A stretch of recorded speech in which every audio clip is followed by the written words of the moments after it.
So, a very good morning to my student. It's been long I heard from you, and I know that you are doing very well. I've missed you all. Let us go back to our lessons. Now, we are dealing with chapter 4 of our module.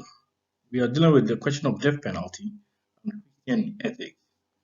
Now, this is section 1 of unit 4. We are dealing with a historical narrative on death penalty.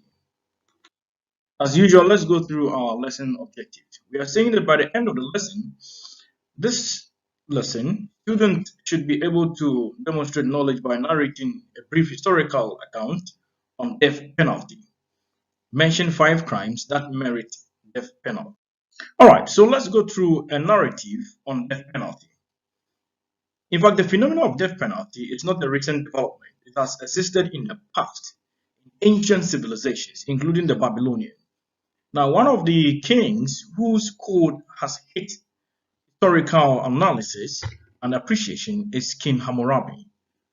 His code was called the Code of Hammurabi. It is one of the best known and preserved legal texts from the ancient Near East and had the death penalty as punishment for about 25 different crimes. Now, if we remember, in the days of Moses, at some point in time, Moses became so frustrated given the several reports that were brought to him about injustices. He says that if somebody should slap you, you slap the person back. If somebody should remove your eye, remove the person's eye too. This is what we call talion or lex talionis. It describes the law of retaliation in kind, and it is in a Latin expression. And we are saying that it was a principle that was first present in the Code of Hammurabi and later in early Roman and biblical laws. In fact, the Code of Hammurabi was so stringent that anyone who flouted social norms, anyone who brought about injustices to fellow humans or his or her fellow colleague had to be punished. In some instances, people like doctors who injected patients and had a swollen butt, such a doctor's hand may either be amputated. If you build somebody's house and the next week or month it breaks down, you are responsible for rebuilding that same house without the owner paying a penny. So crimes that merited death penalty in ancient Babylonian dispensation could also merit death penalty even in the Roman and biblical times. Stealing, adultery, fornication, disrespect to authorities, treason, amongst others. In fact, this principle is the basis of retributive justice approach, and it is meant to ensure that punishment is proportional to the crime, not lesser but not greater either. Now, let's go to the next slide. In Africa and in Ghana, for example, there are many crimes that merit death penalty.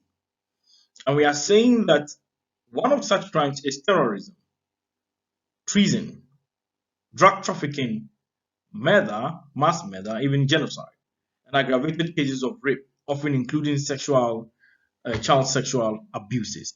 So you see, in fact, death penalty cannot be meted out to a person without any basis or any reason. And we talked about terrorism. Look at the lives of Osama bin Laden terrorizing the Americans. When they got him, they killed him straight off. I think there are instances in the Ghanaian context where a certain man was charged for treason, but unfortunately he died during his days of trial. So when you act in a treason manner, you can be killed. In the lives of, in the political history of Rawlings, those soldiers and military and police officers who committed treason were fired and they were killed. When you traffic drug, there are some people who have become, if you want, addictives and addictives of drug trafficking.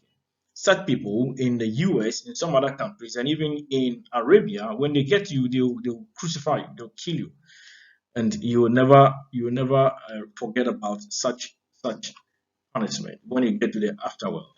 And there is murder too, and there's mad murder and genocide, and aggravated cases of rape.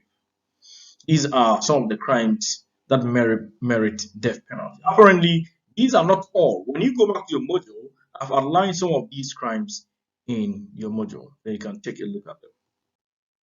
What have we said? We are saying that death penalty has a long history, dating far as back as the 18th century in ancient Babylon under King Hammurabi. Now, in some countries today, it can be executed when people have found themselves in drug-related offenses, terrorism, aggravated rape cases, among others. Now, the point is, in its irrespective of the offenses that merit death penalty, Amnesty International holds that the practice breaches human rights, and in particular, the right to life. And this is a cruel practice that must not be endorsed. Thank you for your time. Let us move to the next session, then we deal with the issues in details. Thank you.